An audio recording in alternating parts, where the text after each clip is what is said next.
महाराज जी, बदायूं में आपका आगमन हुआ है और आपका सत्संग भी होना है, तो किस तरीके से लोगों को जोड़ेंगे और क्या क्या प्रवचनों में खासियत रहेगी?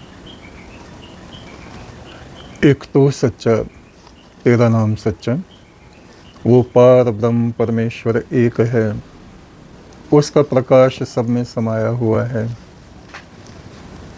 हमारी विचारधारा ये रहती है कि ईश्वर का ज्ञान प्रत्येक मनुष्य तक पहुंचना चाहिए और हमारे सनातन ज्ञान का स्रोत जो है वो हमारे वेद हैं। बहुत से लोगों में ये बड़ा भ्रम फैला हुआ है। अभी थोड़ी देर पहले एक भाई बैठे हुए थे, तो वो कहने लगे कि ऐसा कहा जाता है कि वेदों को पढ़ने का अधिकार हर एक व्यक्ति का नहीं है। ये भ्रम है, ऐसा नहीं है। और जिन लोगों ने वेद पढ़े नहीं हैं वो वेदों की आलोचना में लगे रहते हैं। आलोचना समालोचना तब होती है जब हम किसी विषय में जानते हों। ऋग्वेद में 10वें मंडल में वशिष्ठ ऋषि के कुछ मंत्र हैं। उनमें आता है कि राजा को चाहिए वो अपनी संपूर्ण प्रजा को, हर एक नागरिक को, वे नागरिक जो वनों में निवास करते हैं, जो जिनको निषाद भी कहा जाता है, निषाद, जो जंगलों की रखवाली करते हैं और शिकार वगैरह में लगे रहते हैं, उन लोगों तक ज्ञान का प्रकाश, वेदों का प्रकाश पहुंचना चाहिए। फिर कुछ लोग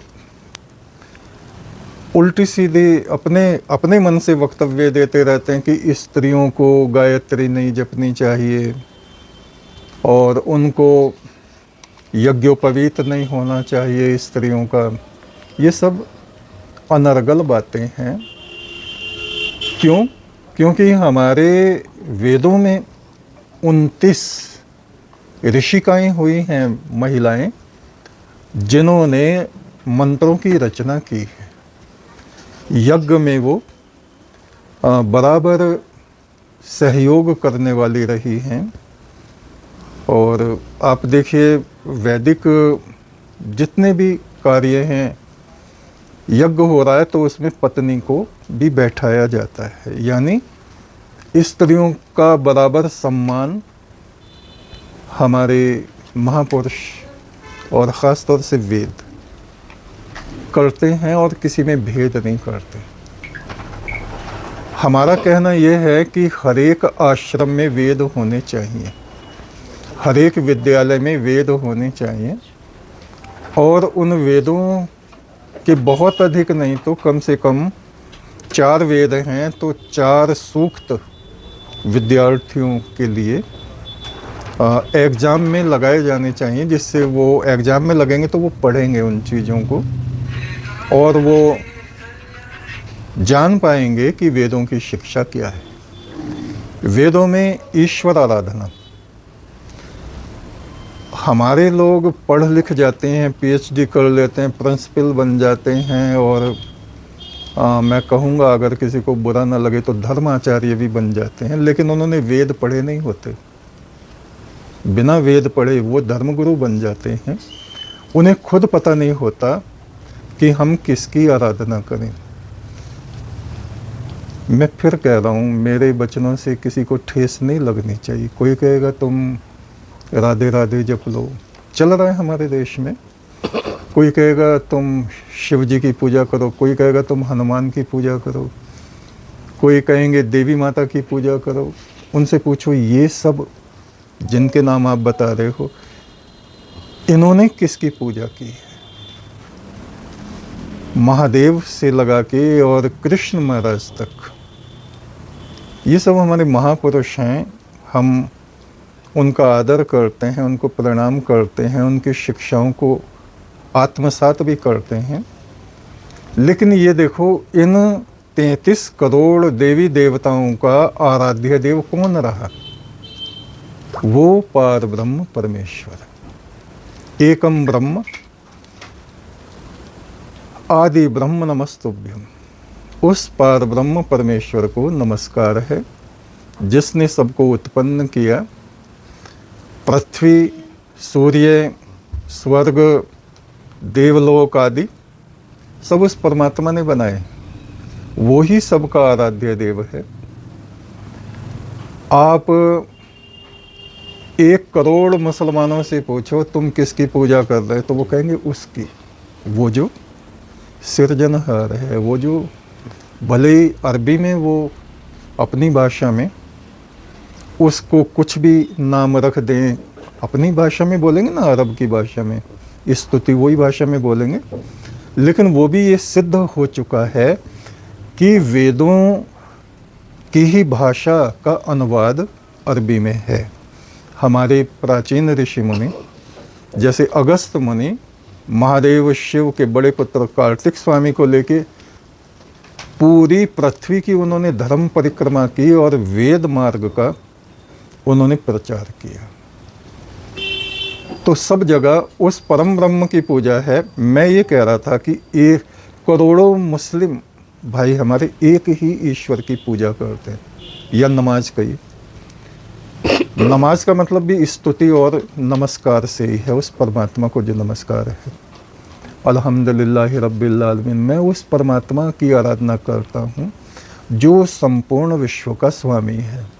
विश्वानि देव सवितर दुरितानि परासुव है, ये वेदों की ध्वनि है कि विश्व का स्वामी वो परमात्मा मेरे दुर्गुणों को दूर करे, कल्याण का पथ मुझे दिखाए और बुरे मार्ग पे हम ना जाएं। तो हमारी शक्ति और संगठन तब बनता है जब हमारा आराध्य देव एक होता है। 4 हिंदुओं से आप पूछ लो, 40 तरह की वो पूजा करते हुए मिलेंगे। तो क्यों मिलेंगे? क्योंकि हमको वेद पढ़ाया नहीं जाता।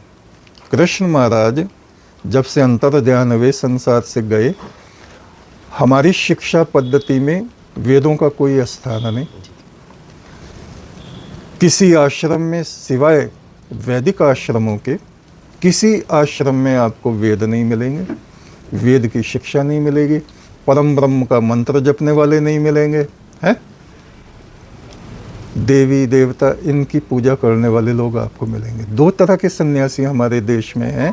एक तो वैदिक वे हैं जो वेद मंत्रों के द्वारा परम ब्रह्म की आराधना करते हैं, और दूसरे सन्यासी वे हैं जो देवी देवताओं की पूजा में लगे रहते हैं। देवी देवताओं से हमारा विरोध नहीं है, लेकिन हमें ये समझ होनी चाहिए कि ये संपूर्ण सभी देवी देवता उस परमात्मा के भक्त हैं, उसकी भक्ति कर रहे हैं, आराधना कर रहे हैं, और उस परमेश्वर से बढ़ के कोई दूसरा नहीं है। हमारा आराध्य एक ही होना चाहिए। वेद का पठन पाठन हमारे घर में हमारे विद्यार्थियों को, हमारी संतानों को कंपलसरी करना चाहिए। कंपलसरी मैं कहूँगा गवर्नमेंट तो खैर क्या करेगी, हम खुद हमें ये सोचना चाहिए।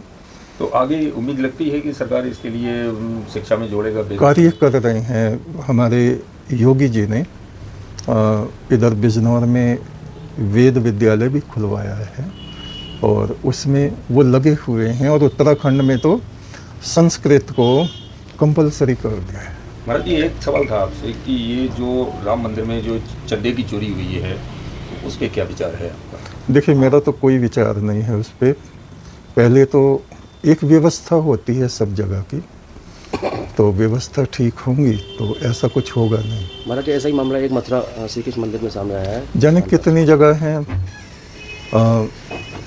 चोर तो ऐसे होते हैं, देवताओं के गहने चुरा लेंगे, उनकी आंखें सोने की हैं तो आंखें तक निकाल लेंगे देवताओं की, उन्हें भय नहीं होता। कई लोगों को सजा मिलनी चाहिए जिन्होंने चंदा चोरी किया है। देखिए, ये तो चोर हैं उन्हें यहाँ कोई सजा ना दे, उन्हें तो परमात्मा सजा देने वाला है ही। वो तो सबको मिलते हैं और ये सब जगह है, ऐसा नहीं है। चलो, वो तो मंदिर हैं, और जो राजकोष है उसकी कितनी चोरियां करते हैं लोग, हैं? हर एक डिपार्टमेंट में चोर उचक्के ये सब मौजूद हैं।